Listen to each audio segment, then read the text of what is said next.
Hey Mallards, it's Monday and I finished Unhinged and Ensnared, or Ensnared and Unhinged. I don't remember which order it goes in at this moment, but I finished the other two novels in the Splintered trilogy. I listened to them in audiobook over drives that I've been doing the past couple weeks, and I just finished them on my way back from Ames yesterday. And I wanted to talk about it a little bit. When I talked about the original novel, I said that I really enjoyed the world they built, the way that they made Wonderland sort of dark and twisted, and that I was frustrated with the love triangle, but it wasn't necessarily unexpected.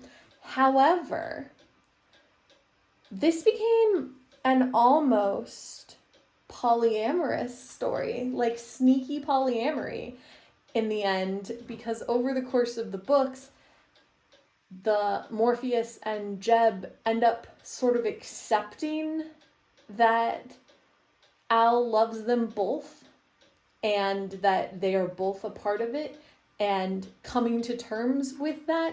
And not necessarily that they are polyamorous at all, like they just both love her and that's it. But they are accepting of her very clear polyamory. Like, she talks about her heart literally splitting in two because she can't possibly choose between either of them. And then at one point she's considering choosing neither of them so that they don't have to suffer knowing that, like, part of her heart belongs to somebody else. And instead they step in and, you know, grow a pair and are mature about it and let her have two loves.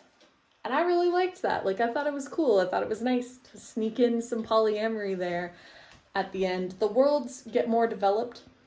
The second book actually takes place mostly in the mortal world. Wonderland is in trouble because the Red Queen, although we thought she was banished, of course, was not banished. She was off somewhere and she's causing trouble in Wonderland. So Morpheus is trying to get Al to help him. But she really wants to go to prom with Jeb, and she's decided to embrace her human side and really wants to do that. And it ends up that Morpheus comes to the human world, and then so does Red, and she comes to attack them at prom. And so there's this whole prompocalypse thing that happens, and she gets Jed to help. And it ends up being pretty crazy, and she has to fight off a lot of Wonderland stuff that ends up landing her in a lot of trouble. And I think that it's a good descent, which is really what the second part should be. And then it rolls right into the third book, which starts with Allie. Like, at the end of the prompocalypse, Morpheus and Jeb and Red get sucked into the mirror world in Elsewhere, and Allie's mom gets taken to Neverland, and so she's just left with her dad. And then the third book starts basically right after that, with all of the things that she's trying to deal with and how that all happens and that all works. And eventually you find out that her dad also has been to Neverland, which I had suspected sort of mid-book 2, so it was nice to have that confirmed. And then you learn all about Morpheus's history with Al's mom, Alyssa's mom, Allison, and how all of that went down when her mom was trying to be the Red Queen. And it really becomes quite involved. But I really liked it. I felt like most of it was fleshed out really well. I think that Morpheus becomes a more interesting character, but I love that he never becomes necessarily a good guy. That they play on that dark and wild side of Wonderland, and instead of trying to make Morpheus more palatable to humans, she just becomes more understanding of how he is as a Netherling.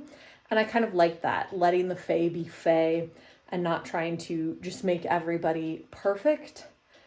And in the third book, Jebediah and Morpheus are stuck together in Any Elsewhere, where Jebediah has gotten some of Morpheus's magic, and they sort of build a different relationship, which I think is what leads to them eventually accepting that Alyssa loves them both.